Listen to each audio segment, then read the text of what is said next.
제가 책을 읽는데 거기에 어떤 목사님의 그 에피소드 하나가 담겨져 있었습니다. 이제 그 저자가 목사님인데 이제 장례식에 참여하려고 새벽에 그 원호대교를 혼자서 이제 운전을 하며 건너고 있었답니다. 아마 발인 예배 같습니다.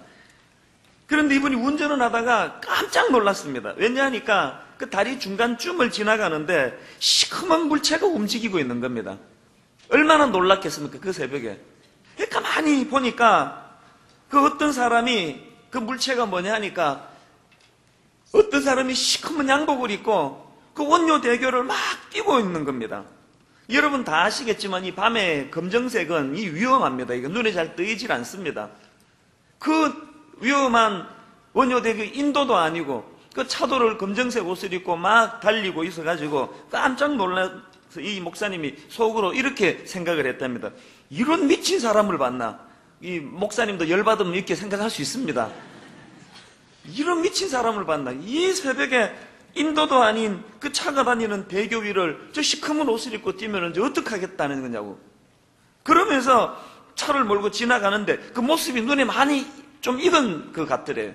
그래서 가까이를 가다가 보니까 자기랑 같이 일하는 교회 후배 목사님이더라는 거예요. 그래서 이제 가다가 차를 세우고 비상 깜빡이를 켰고는 그 목사님을 차에 태웠답니다. 그리고는 야단을 쳤답니다. 아니 이 새벽에 위험하게 그 대교 위를 그렇게 달리면 어떡하느냐고. 그랬더니 그 후배 목사님 이야기가 기가 막혀요. 그 후배 목사님이 지금 그 2살짜리 아들이 있는데 간암에 걸렸다는 겁니다. 그래서 지금 빨리 간 이식을 시켜줘야 되는데 자기가 이제 자기 간을 이식하려고 병원에 가서 다 검사를 받았더니 불행하게도 지금 지방간 수치가 높아가지고 이식을 할 수가 없다는 거예요. 얼마나 마음이 타겠습니까? 빨리 지방간을 수치를 내려야지 내가 이거 우리 아들 살릴 수가 있는데. 그래서 이 목사님이 결심을 한 거예요. 이제는 신방을 가든지 뭘 하든지 어디를 가든지 이제 무조건 뛰기로.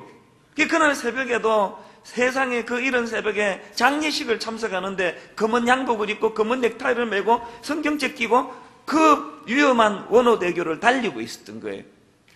제가 그 새벽에 그 책을 읽는데 기도가 나오더라고요. 얼마나 마음이 짠한지. 하나님, 정말 그 목사님 간 수치를 빨리 내려주셔가지고 그 아들에게 간을 잘 이식할 수 있게 달라고 제가 막 기도하다가 가만히 생각해 보니까 이게 책에 써여진 것 같으면 그래서 내가 기도하다가 뒤에 언제 이게 발행이 된다 보니까 2006년 10월 달에 나온 책이에요. 그러니까 적어도 2006년 10월보다 그 이전에 그 일이 있었을 텐데 지금 모든 상황이 다 끝났을 상황 아닙니까?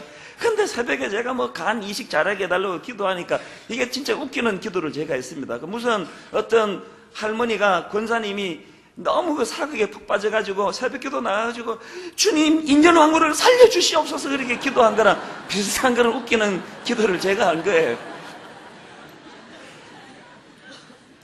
제가 참 좀 그날 그 새벽에 좀 실소를 금할 수 없는 기도를 했는데 근데도 자꾸 그게 마음이 이렇게 짠해지는 거예요. 당사자인 어린 애는 너무 어려가지고 지금 자기가 어떤 상황에 처해 있는지도 지금 인식도 못하고 쿨쿨 지금 자고 있는데 그 아이를 향한 아버지의 뜨거운 사랑이 검은 양복을 입고 장례식 참석하면서 그 새벽에 원호대교를 달리고 있는 그 모습을 이렇게 상상을 하는데 이렇게 참 눈물이 나더라고요. 이게 아버지 사랑인가 보다. 그러다가 로마서 5장 6절 말씀이 생각이 나는 겁니다. 우리가 아직 연약할 때에 기약대로 그리스도께서 경건하지 않은 자를 위하여 죽으셨도다. 8절에도 보니까 우리가 아직 죄인 되었을 때에 그리스도께서 우리를 위하여 죽으심으로 하나님께서 우리에게 대한 자기의 사랑을 확정하셨느니라. 그 새벽에 원호대교를 열심히 달리는 그 아버지의 모습하고 십자가에 죽음을 당해서 매어 달려 계시는 예수 그리스도의 모습이 그 새벽에 이렇게 오버랩이 되는데 그렇게 참 눈물이 나더라고요. 우리가 아직 연약할 때, 우리가 아직 철부지 죄인 되었을 때, 부지불식간에 내가 지금 얼마나 영적으로 치명적인 상태인가를 인식도 못하고 있는 그때에 우리를 위하여 십자가 자리까지 내어줌을 당하셨던 그 주님을 생각하면서요. 오늘 본문을 기록한 바울이 아마도 그런 뜨거운 심정으로 이것을 기록하지 않았을까, 그런 생각을 해보았습니다. 그래서 제가 에베소서 1장을 다시 꺼내놓고 천천히 읽는데 그 한마디 한마디 얼마나 은혜가 됐는지 모릅니다. 우리가 냉랭한 마음으로 글로 된 걸 읽으니까 그렇죠. 그 당시로 무슨 요즘과 같은 장비가 있어가지고 감옥에 그 카메라로 그 상황을 다 녹화를 한 게 있다고 친다면은 우리 제정신으로 이거 못 읽을 거예요. 눈물을 훔치면서 감옥에서 가슴이 뜨거워 벅차오르는 그 감격을 가지고 글을 써내려가다가 또 잠시 멈추어서 눈물을 훔치고 글을 써내려가다가 가슴이 뜨거워지는 그 감격으로 하나님의 사랑을 마음으로 뜨겁게 느끼면서 그렇게하면서 써내려간 게 이게 에베소서지 않았을까, 제 새벽에 그런 생각을 해보았습니다. 저는 기도가 나오더라고요. 오늘도 현실적인 어려움의 직면에서 일은 잘 안 풀리고 바울과 같은 이런 억울한 상황, 감옥에 처해 있는 것 같은 이런 어려움에 처해 있는 우리 성도들에게 이 바울이 경험했던 구원의 감격, 현실의 이 어려움을 완전히 뒤덮고도 남는 복음의 능력이 이 어려움 당하는 성도들을 도와줄 수 있게 해달라는 그런 기도가 나오는 거예요. 뿐만 아니라 그렇게 오래 교회를 다니면서도 이 바울이 경험한 이 구원의 감격을 한 번도 경험하지 못하고 맹숭맹숭 교회 다니고 있는 그런 많은 우리 성도들이 하나님 그들의 심령 속에 이 바울이 경험한 은혜를 경험할 수 있도록 도와주시기 원합니다. 이게 목자의 심정인 것 같습니다. 오늘 우리가 이런 마음을 가지고 본문을 좀 살펴봤으면 좋겠는데, 지금까지 우리는 에베소서 1장을 통하여 각 삼위 하나님께서 구원 계획과 사역을 어떻게 행하셨는가, 그 중에 성부 하나님과 성자 하나님에 관해서 12절까지 살펴보았습니다. 오늘 13절과 14절은 이제 성령 하나님의 역사하심, 일하심에 대해서 살펴볼 차례인데, 여러분, 성부 하나님께서 아무리 구원의 마스터 플랜을 계획하고 또 마스터 플랜을 짜셨다 할지라도, 그리고 성자 예수 그리스도께서 그 하나님의 마스터 플랜을 십자가를 통하여 잘 이루으시고 길을 열어주셨다 할지라도, 그러나 불행하게도 죄로 인해 무기력해진 우리 인간은 그 하나님이 마련해 주신 구원의 길을 발견할 수 있는 눈이 없습니다. 그걸 발견한다 할지라도 그 길을 걸어갈 수 있는 힘이 없는 존재들이에요. 그래서 누군가가 그 일을 도와주셔야 되는데 그 일을 도우시는 분이 성령님이시라는 겁니다. 고린도전서 12장 3절 하반절에 보니까 또 성령으로 아니하고는 누구든지 예수를 주시라 할 수 없느니라. 성부 하나님께서 구원의 플랜을 계획하시고 성자 예수님께서 십자가를 통해 구원의 길을 열어주셨다 할 때 그 길로 갈 수 있도록 우리를 깨닫게 하시고 자각시켜 주시는 역할을 하시는 분이 성령 하나님이시라는 겁니다. 근데 저는 오늘 이 성령님과 관계된 본문이 기록되고 있는 13절과 14절을 보면서 한 가지 중요한 거 짚고 넘어가야 된다고 생각합니다. 여러분 13절을 한번 보세요. 그 안에서 너희도 진리의 말씀 곧 너희의 구원의 복음을 듣고 그 안에서 또한 믿어 약속의 성령으로 인치심을 받았으니, 즉 성령님의 구원 사역에 대해서 설명하고 있는데, 그런데 중요한 것은 성령님이 일하시는데 말씀과 함께 일하신다는 거예요. 진리의 말씀, 그 말씀이 들려지고 말씀이 믿어지는 일을 성령님이 하신다는 거예요. 이 한국교회 성도님들에게 각인되어져 있는 성령님의 역할이라는 것은 좀 감정적이에요. 그래서 성령님은 그저 우리 마음을 뜨겁게 하고 우리 가슴을 울렁울렁거리게 하고 이런 부흥 집회를 통해 가지고 막 눈물이 솟구치게 만들고 이런 일을 하시는 분이 성령님이라고 생각하시는데 그건 맞는 이야기예요. 그러나 중요한 것은 그런 뜨거움이나 감정적인 어떤 신비로운 체험, 이 모든 것들은 그 바탕이 말씀과 함께 이루어져야 한다는 겁니다. 사도행전 10장 44절을 보세요. 베드로가 이 말을 할 때에 성령이 말씀 듣는 모든 사람에게 내려오시니, 언제 성령이 임하셨다고요? 베드로를 통해서 하나님의 말씀이 선포될 때예요. 성령님은 말씀과 연관이 있는 분이에요. 말씀이 선포되는 그곳에 성령이 임하시고, 말씀이 제대로 선포되는 그곳에 성령의 역사와 능력이 나타나는데, 오늘 우리는 지금 뭔가 잘못된 것이 자꾸 불러 그러면서 감정을 자극하는 그것을 성령 충만이라고 이렇게 오해한다는 거예요. 여러분 지금 성령이 임하셨습니까? 가슴이 뜨거우세요? 성령 충만을 경험했습니까? 불같은 성령을 경험하셨습니까? 말씀으로 돌아가셔야 돼요. 말씀으로. 자꾸 사람 찾아다니고, 만약에요 여러분이 어떤 사람을 통해서만이 성령을 경험한다면은 그것은 가짜일 확률이 많습니다. 왜? 하나님의 말씀이 중요한 거지 그 사람은 통로에 불과합니다. 제가 왜 작년에 안식년을 가졌습니까? 여러 이유가 있었습니다. 몇 가지 중요한 이유가 있었습니다만, 제가 여러분 마지막 안식년 떠나면서 광고 시간에 드렸던 말씀 기억하십니까? 저는 그 당시로 지치지도 않았고 피곤하지도 않았습니다. 피곤할 만큼 일 많이 한 적도 없습니다. 안식년을 제가 할 이유가 하나도 없었는데 왜 안식년을 한지 아십니까? 제가 개척한 교회 아닙니까? 갑자기 너무 많은 사람이 한꺼번에 몰려드니까 제가 너무 중요해지는 거예요. 사람들이 저만 쳐다보는 것 같은 거예요. 그래서 제가 안식년 하면서 뭐라고 이야기했습니까?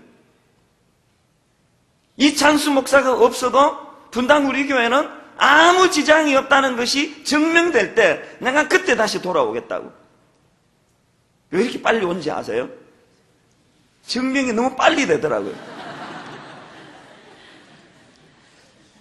안식년하고 그 다음 주에 제가 홈페이지에 들어가 보니까 그새 외부 강사에게 마음이 다 빠져가지고 얼마나 어떤 사람은 이런 글도 썼더라고요. 담임 목사님 안 계시면 어떡하나 걱정했는데 괜한 걱정을 했다.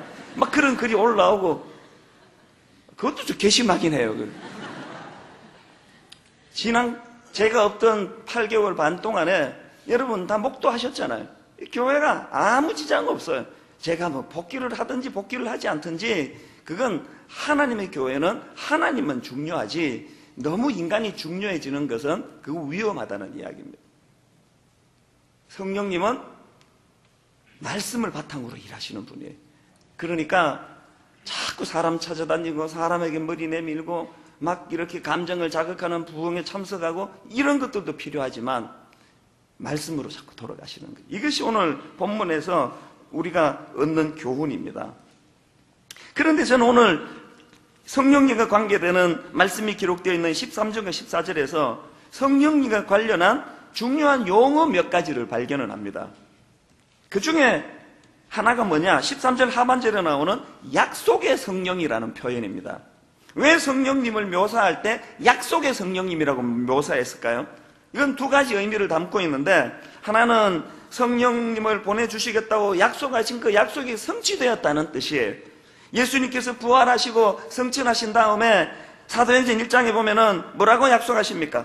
너희들이 모여서 기도해라. 몇 날이 못 되어 이 약속된 성령을 너희가 받으리라 그랬는데, 예수님의 약속대로 며칠 만에 성령을 경험합니까? 열흘 만에 성령님을 경험합니다. 그래서 약속의 성령이에요. 그런가 하면 두 번째로 약속의 성령이라는 말씀의 의미가 뭐냐 하니까, 오늘날 우리가 회개하고 예수 그리스도 앞으로 나가면은 회개하는 모든 심령들에게 성령을 주시겠다고 약속하신 그런 의미를 담고 있어서 약속의 성령입니다.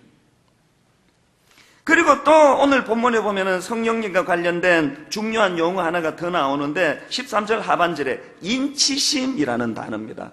이 인치심, 약속의 성령으로 인치심을 받았으니, 이 인을 친다는 것도 두 가지 의미를 담고 있는데, 하나는 소유를 확정하는 행위예요. 그 당시 고대 사회에서 가축이나 노예의 주인은 불에 달군 쇠도장으로 인을 치는 행위를 한다는 거예요. 그 인을 치는 행위를 통해서 얘 내 거다, 이 가축들은 내 소유다, 이걸 확정하는 게 이게 인치는 거라는 거예요. 우리가 성령의 인치심을 받았다는 것은 이제 우리는 하나님의 소유가 되었다, 그런 뜻을 가지고 있습니다. 디모데후서 2장 19절에 보니까, 그러나 하나님의 견고한 터는 섰으니, 그 다음 보세요. 인침이 있어 일러서되 주께서 자기 백성을 아신다. 이 인치심이라는 것은 소유에 관한 문제예요. 그런가 하면 두 번째로 이 인치심이라는 것은 자기 소유를 보호해 주시겠다는 하나님의 의지가 담겨 있는 메시지예요. 그리고 세 번째로 성령님과 관련하여 등장하는 중요한 용어가 있는데 그건 14절에 나오는 기업의 보정이라는 표현입니다. 14절에 이는 우리 기업의 보정이 되사, 여기 나오는 이 보정이라는 단어는 헬라어로 아라본이라는 단어인데 이건 상업적인 용어예요. 이 아라본이라는 단어는 요즘 우리식으로 쉽게 설명하면 계약금입니다. 계약금. 이제 차를 사거나 아파트를 장만하거나 집을 장만할 때 10%입니까? 그 계약금을 주는 거. 이게 아라본이에요. 그런데 성경에 이 아라본이라는 단어가 신약에 2번 등장하는데 이게 다 성령님과 관계되는 그런 내용일 때 쓰여집니다. 고린도후서 1장 22절에 보니까 그가 또한 우리에게 인치시고 보증으로 우리 마음에 성령을 주셨느니라. 고린도후서 5장 5절에 곧 이것을 우리에게 이루게 하시고 보증으로 성령을 우리에게 주신 이는 하나님이시니라. 그리고 오늘 14절에도 우리 성경에는 이는 우리 기업의 보증이 돼서 이렇게 되어 있는데 이건 좀 정확하지 않은 번역입니다. 원어적으로 보면 이는이 아니고 이 성령은 이렇게 번역을 해 옳습니다. 그러니까 성령이 주시는 그 어떤 그 무엇이 보정이 아니고 성령님 자체가 보정이라는 거예요. 성령님 자체가 아라본이라는 거예요. 그러면 성령님이 뭘 보정해 주신다는 거예요? 기업을 보정해 주신다는 거예요. 그 기업이 뭐냐? 이 기업이란 것은 우리가 하나님 앞에서 누리게 될 모든 축복들을 의미합니다. 18절에도 이 기업이라는 표현이 나오는데요. 너희 마음의 눈을 밝히사 그의 부르심의 소망이 무엇이며 성도 안에서 그 기업의 영광의 풍성함이 무엇이며, 성령님께서는 우리 기업에 보증이 되어주셔서 장차 우리가 누리게 될 영광스러운 하나님의 약속들이 이게 가짜가 아니고 전부 이게 실제 이루어질 일이라는 것을 보증해 주시는 일을 한다는 거예요. 그리고 더 중요한 것, 어렵고 힘든 이 땅을 살아가는 우리들에게 미리 맛보게 해주신다는 그 영광스러운 하나님의 약속들이 성취되어 가는 것을 누리게 하도록 도와주신다는 거예요. 저는 여러분들이 기왕 신앙생활 하는데 막연하고 뜬구름 잡는 죽어야 효력이 나타나는 천국 가는 그런 신앙생활 말고 오늘로 그 천국을 당겨서 알아본 보증금을 이미 지불해 주시는 하나님 은혜로 현재 천국을 살아가는 여러분 되시기를 바랍니다. 이렇게 성령님과 관련된 이 세 가지 용어가 참 중요합니다. 약속의 성령, 그리고 인치심, 그리고 기업의 보증. 이 세 가지가 늘 우리가 성령님을 생각할 때마다 기억해야 되는 용어들인데 이게 왜 중요한가 하니까요. 이 세 가지 용어를 마음에 품고 살면 우리 마음속에 각인되는 두 가지 단어가 있기 때문에 그렇습니다. 성령님이 우리 안에서 일하시고 그 성령께서 약속의 성령, 인치심, 기업의 보정, 이런 용어들로 자리를 잡으면 우리 내면 속에 두 단어가 각인이 됩니다. 첫 번째 단어가 긍지라는 단어입니다. 긍지. 이 인을 치는 행위, 인치심도 소유와 관계에 있다 이렇게 말씀을 드렸는데 또 14절에요.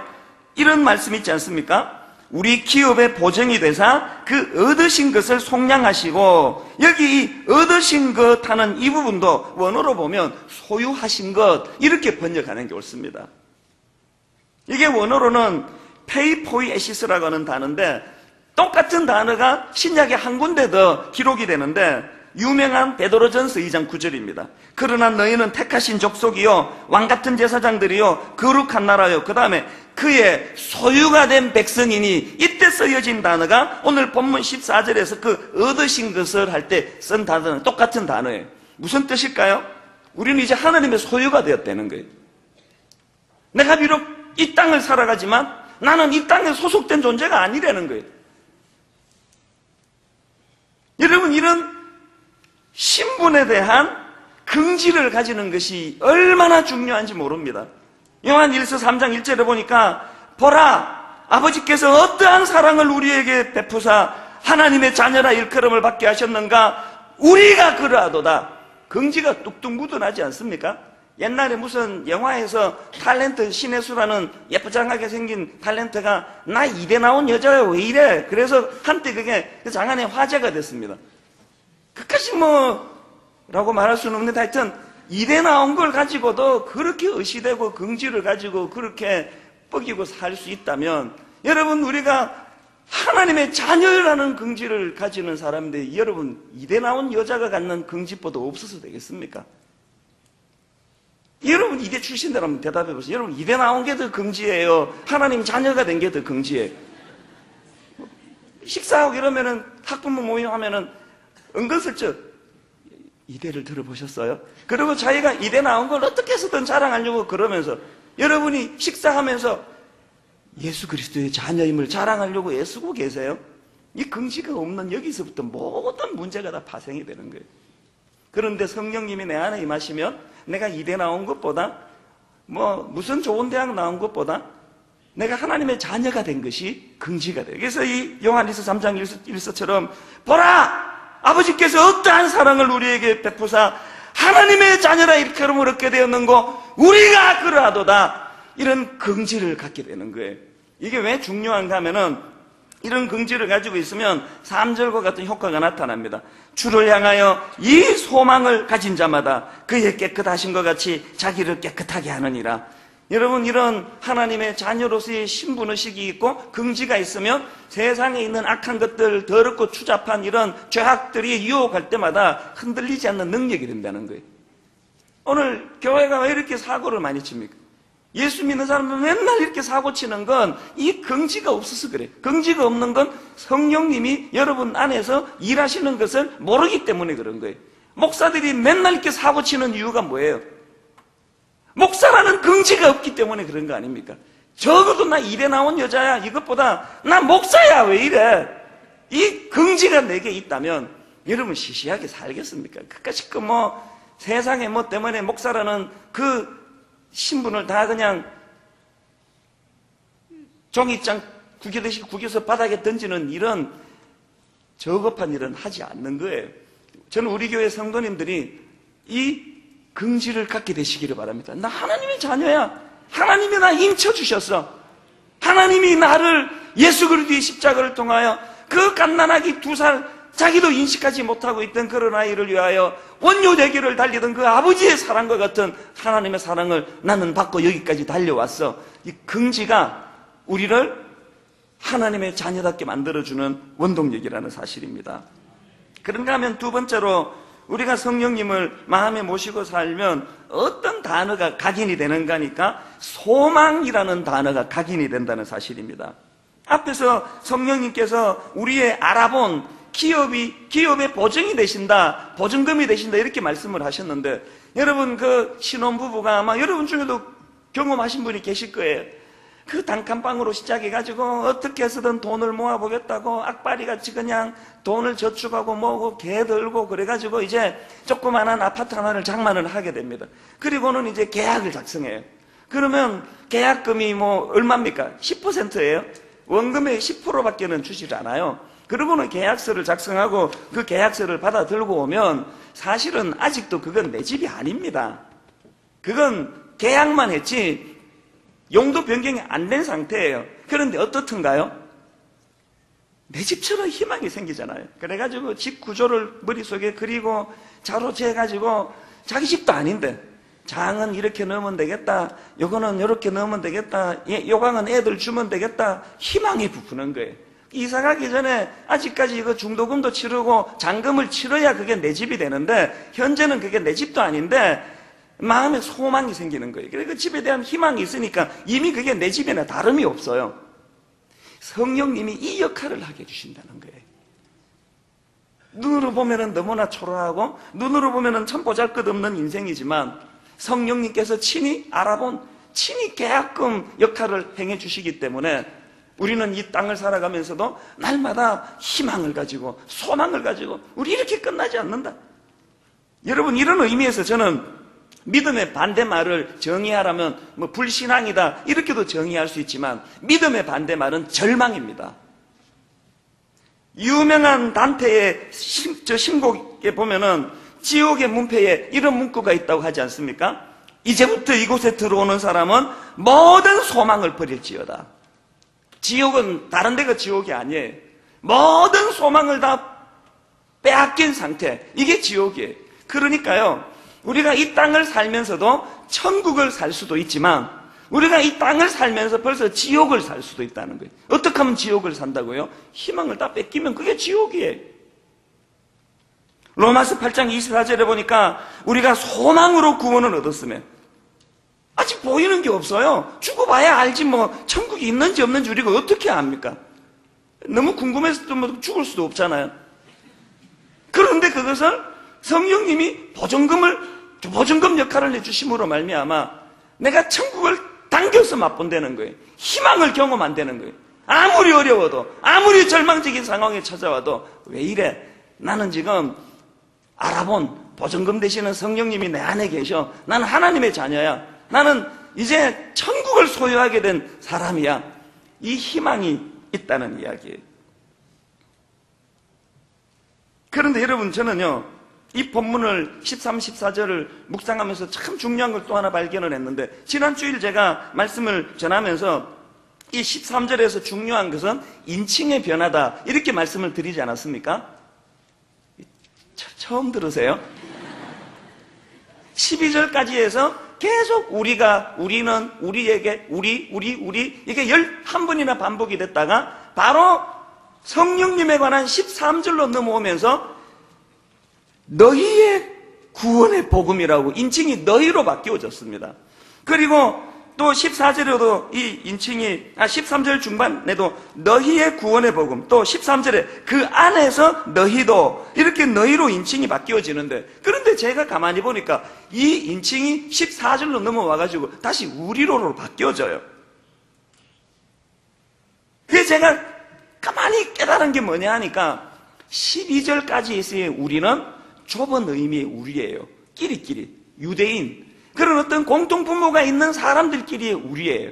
그러다가 13절에서 우리가 너희로 지경을 넓히고, 그리고는 성령의 은혜로 그 광의적인 너희, 그 너희까지도 포함하는 폭넓은 우리로 14절이 발전을 하더라는 거예요. 제가 여기서 깨달은 진리가 뭐냐 하니까, 여러분, 진정한 하나됨은요, 성령님이 주시는 소망을 공유할 때, 그럴 때 하나가 되는 거예요. 이것이 참 중요한 깨달음이에요.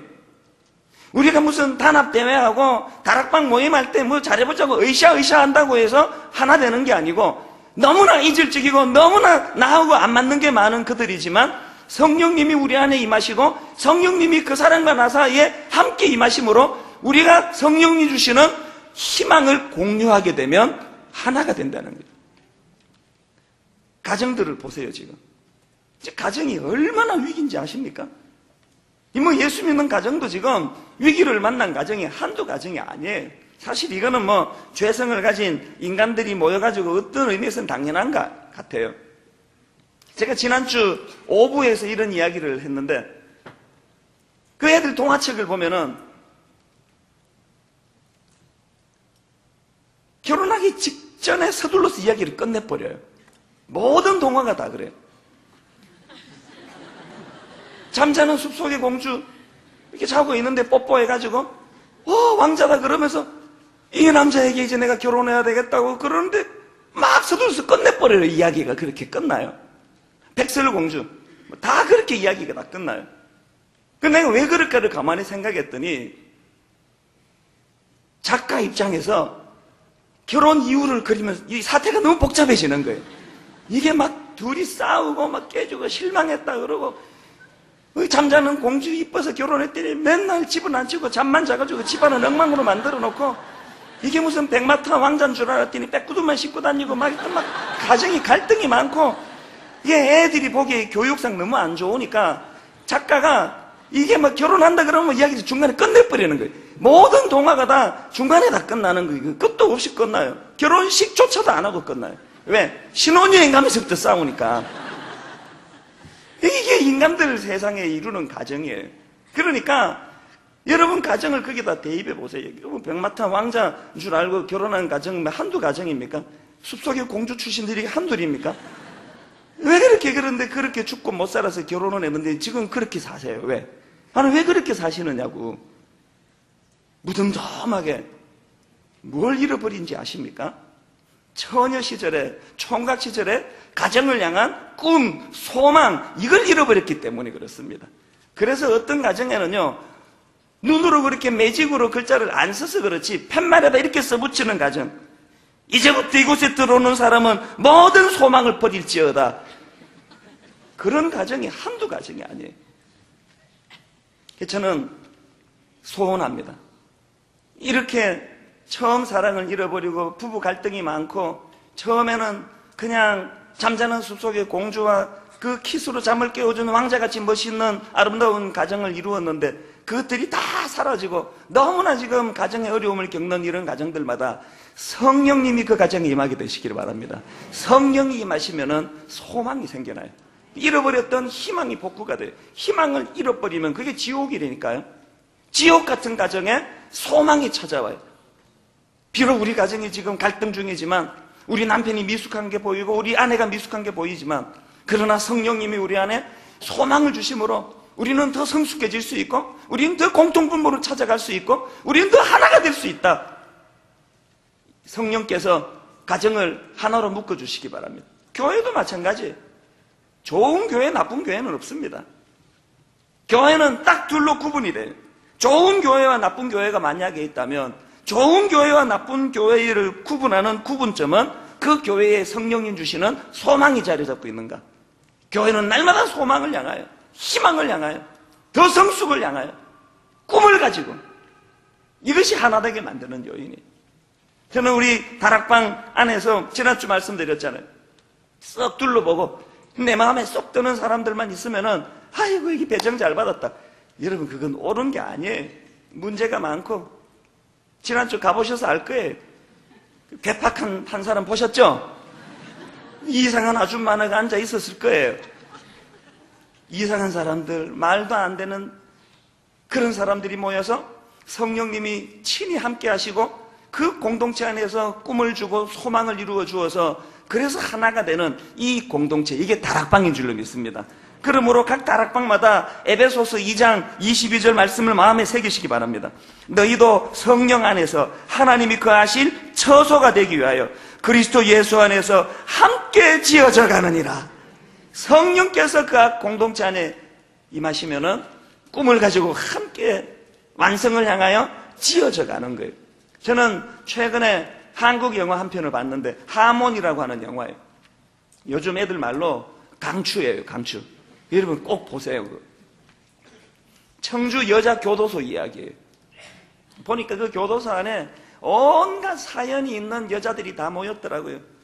폭력 남편을 만나가지고 맨날 두들겨 맞다가 어느 날 남편의 폭력을 피하는 과정에서 실수로 우발적으로 남편을 살인해서 그만 감옥에 들어온 여자도 있고요. 그리고 또 어떤 젊은 20대 여자아이는 어릴 때부터 어붓 아버지에게 성폭행을 당하는데 그걸 밀치는 과정에서 또 그 어붓 아버지를 살인을 하게 돼가지고 그렇게 감옥에 들어온 케이스도 있고, 또 어떤 사람은 남편이 외도하는 것을 눈으로 목격하고는 격분해가지고 그 두 사람이 현장에서 나오는데 승용차로 보니까 앞으로 한번 쓱 밀고 뒤로 또 한번 쓱 밀고 그래서 죽이더라고요. 이렇게까지 구체적으로 설명할 필요는 없는데 하여튼 그래서 또 감옥에 와 있는 거예요. 그러니까 뭐 온갖 상처와 아픔을 가지고 거기 모여 있으니까 그 교도소 안에서 공동체가 제대로 이루어지겠습니까? 뭐 그냥 마음을 닫고 서로를 냉대하고 세상을 향해 마음을 닫는데, 그런데 그 영화는요, 이 음악이라고 하는 이 매개를 통해서 그들이 이렇게 하나 되는 과정을 그린 영화예요. 이제 합창단을 조직하고 이제 합창을 잘하면은 드디어 특박을 받아가지고 바깥에 나가서 공연을 하고 내 아이를 만날 수 있고, 그런 꿈이 음악을 통해서 이루어져서 이제 하나가 되는 그런 과정이에요. 저는 그 영화를 보면서 이게 바로 교회다. 교회는 죄인들이 모이는데, 교회는 문제 많은 사람들이 모이는데, 교회는 바로 전 교회에서 상처를 받고 그 다음 교회에서 아픔을 겪고 마음이 찢어지고 불신하고 이런저런 상한 마음을 가지고 모인 사람들이 모인 데가 교회예요. 그런 교회 안에 그 영화에서 음악이 매개가 되는 것처럼 성령의 희망과 소망이 매개로 해서 어우러지는 하모니를 이루는 공동체가 이게 교회라는 생각을 했습니다. 근데 그 영화는요, 얼마나 슬프든지 하여튼 처음부터 끝까지 그냥 울리기로 작정한 영화예요. 내 뒤에 있는 어떤 아줌마는 그 영화를 보는데 난 지금까지 영화 보면서 그냥 손수건으로 눈물 흘리며 우는 거는 내가 많이 봤는데 나 이렇게 우는 사람 나 처음 봤어요, 진짜. 영화를 보면서 진짜 그렇게 우는 거예요. 계속 그렇게 사람을 울리는데요. 맨 마지막에 너무 이제 하모니를 이루어서 공연을 잘 합니다. 공연을 잘 끝내고, 그렇게 하고 영화를 끝내면 얼마나 좋아요. 그 감독이 참 이상한 사람이에요. 그렇게 해피엔딩으로 끝나면 좋은데, 잘 공연을 하고는 지휘자 그 할머니예요. 그 할머니는 사형 선고를 받고 지금 집행을 기다리고 있는데, 그 사람이 이제 앞으로 한번 쓱 밀고 뒤로 한번 쓱 밀었던 그 사람이에요. 공연을 다 마쳤는데 그 지휘자였던 할머니 사형 집행일이다. 또 울리는 거예요. 아마 뒤에 걔가 아마 그때 울었던 것 같아요. 마지막으로 사형장으로 이렇게 끌려가는 게 그 영화의 마지막이에요. 걔네 기분이 안 좋았습니다. 무슨 영화를 이렇게까지 심파극처럼 울리려고 만드느냐고. 그렇게 하고 영화를 다 보고는요, 그 다음날 새벽에 일어나서 묵상을 하다가 제가 얼마나 그 영화에 깨달음이 있었는지 몰라요. 그 영화의 클라이막스는 마지막 장면이더라고요. 그 영화는 끝부분이 말하고자 하는 핵심이에요. 음악이 교도소 안에 있는 사람들 마음을 여는 역할을 해요. 음악이 교도소 안에서 아웅다웅하는 사람을 하나 되게 해요. 희망을 심어줘요.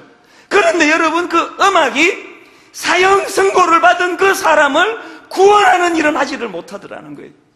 결국은 사형장으로 끌려가는 인생의 모습이에요. 여러분, 우리의 신앙생활이요, 그저 이 땅에서 부부간에 갈등이 좀 있었는데 한 주간 기분이 안 좋았는데 목사님 말씀 듣고 마음이 좀 위로가 좀 되고 이 땅을 살아가는데 약간 기분이 좋고 이런 음악과 같은 역할이 아닙니다. 성령님이 우리에게 보증됨이 되어주시는 거, 알아본 역할을 하시는 건 그 정도가 아니에요. 근본적으로 우리를 치유해 주시는 거, 하나님. 죽을 수밖에 없는 죄인. 저는 그 영화를 보면서 나중에 하나님께 감사했던 게 뭐냐면, 그 할머니는 희망이 없잖아요. 그래서 지옥의 문구가 떠오르는 거예요. 모든 희망이 다 버려진 상태. 그런데 저나 여러분은 아직 희망이 있어요.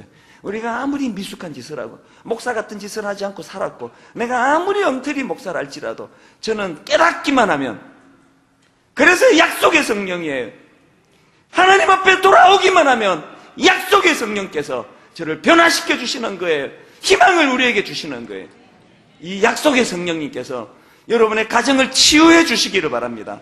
이 약속의 성령께서 미숙하게 짝이 없는 교회 공동체를 희망으로 하나 만들어 주시기 원합니다.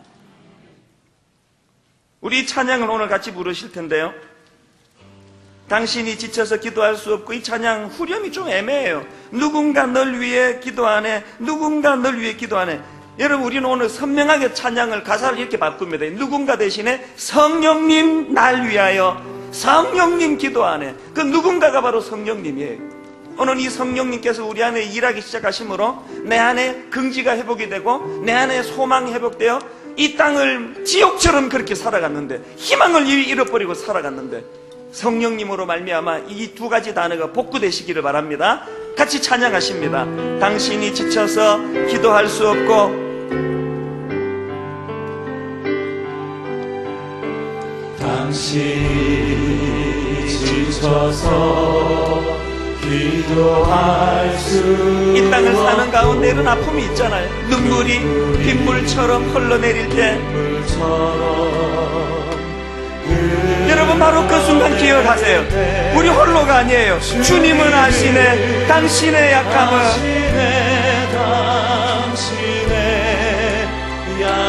사랑으로 인도하시네. 마음이 힘드십니까? 성령님 여러분 위해 기도하고 계세요. 성령님 널 위하여, 성령님 널 위하여, 성령님 기도하네. 성령님 기도하네. 언제? 내가 홀로 외로워서 마음이 무너질 때,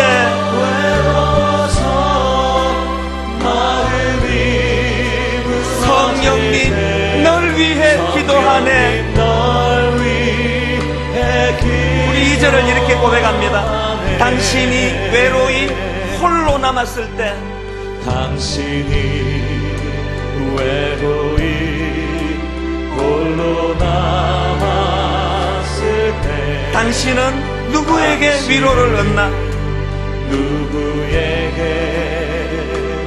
여러분, 우리가 버려진 고와 같은 존재가 아니에요. 주님은 하시네. 당신의 마음을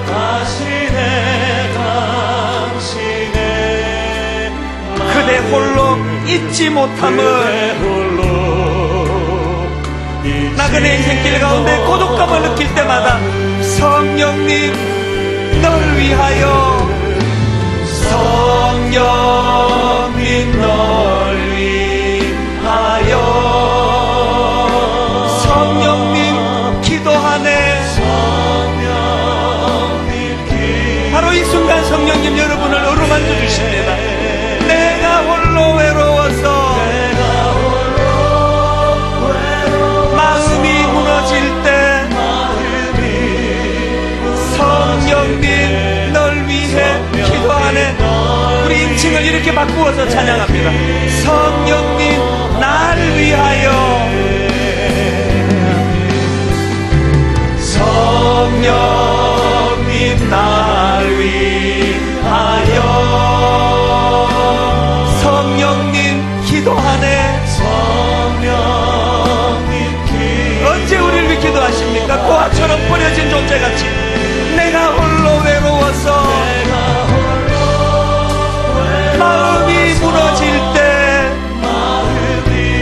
바로 그 순간 기억하십시오. 성령님 날 위해 기도하네. 우리 다시 한 번 더 후렴을 이렇게 고백합니다. 성령님 날 위하여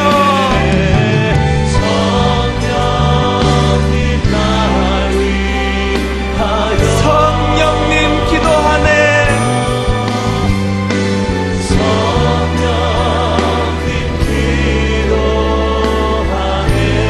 내가 홀로 외로워서 마음이 무너질 때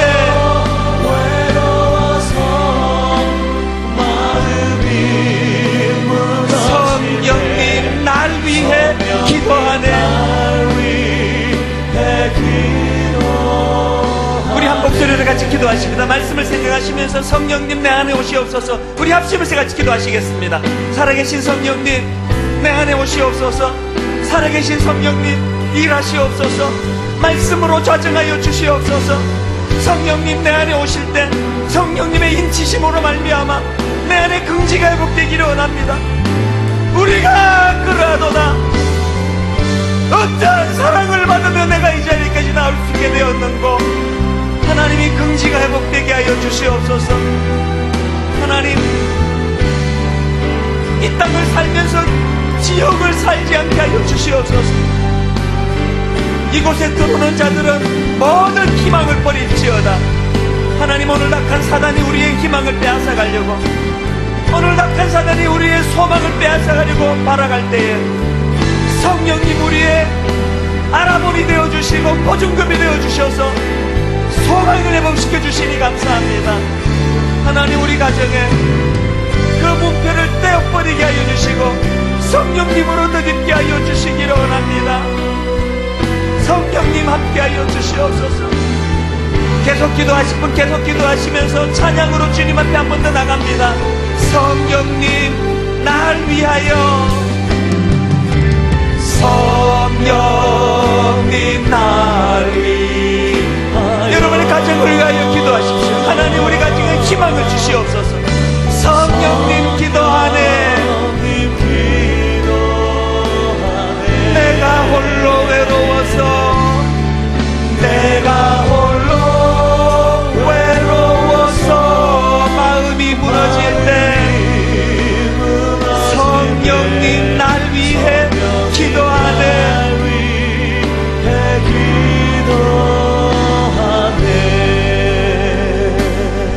고마우신 하나님 아버지, 세파에 시달리고 이렇게 실패하고 저렇게 아파하면서 내 안에 자존감은 약해지고 내 안에 긍지는 사라지고 초라하기 짝이 없는 자리로 전락했는데 이런 우리를 불쌍히 보시고 성령님 내 안에 임하여 주셔서 내가 어떠한 사랑을 받으면 여기까지 왔는고 우리가 그러하로다 고백할 수 있는 긍지를 회복시켜 주시니 감사합니다. 뿐만 아니라 하나님 아버지, 성령님 친히 보증금이 되어 주셔서, 알아본이 되어 주셔서 비록 초라한 이 땅을 살아가지만 천국을 경험하며 살게 해주시니 감사합니다. 하나님, 이 땅을 살면서도 지옥을 살 수 있다는 오늘 알게 되었습니다. 사단에게 소망을 빼앗기면은 그것이 바로 지옥이라고 친다면, 하나님, 우리 가정 문패, 이곳에 들어오는 자들은 모든 소망을 버릴지어다른 이 악한 문패를 성령님 떼어내는 은혜를 허락하여 주시옵소서. 회복을 꿈꾸며 소망을 희망하며 부부가 손을 잡고 성령님과 더불어 회복이 일어나는 은혜를 허락하여 주시옵소서. 교회 안에 이 성령의 치유가 일어나는 은혜를 허락하여 주시옵소서. 이렇게 인도해 주실 주님을 소망하며 예수님 이름으로 기도드립니다. 아멘. 우리 자리에서 일어나셔서 찬송가 191장입니다. 1절, 3절. 저는 이 찬양의 마지막 여러 번 말씀드렸습니다. 후렴이요, 성령이 계시기 때문에 좁은 길을 걷는데, 실패의 길을 걷는데, 상처와 아픔의 길을 걷는데 밤낮 기뻐할 수 있는 은혜를 주시는 분이 성령님이십니다. 우리 후렴을 마음을 담고 같이 생각하며 찬양합니다. 내가 매일 기쁘게, 내가 매일 기쁘게 순례의 길 행함은 주의 팔이 나를 안보함이요. 내가 주의 품목을 받는 참된 비결은 주의 영이 함께하니라. 성령이 계시네. 계시네.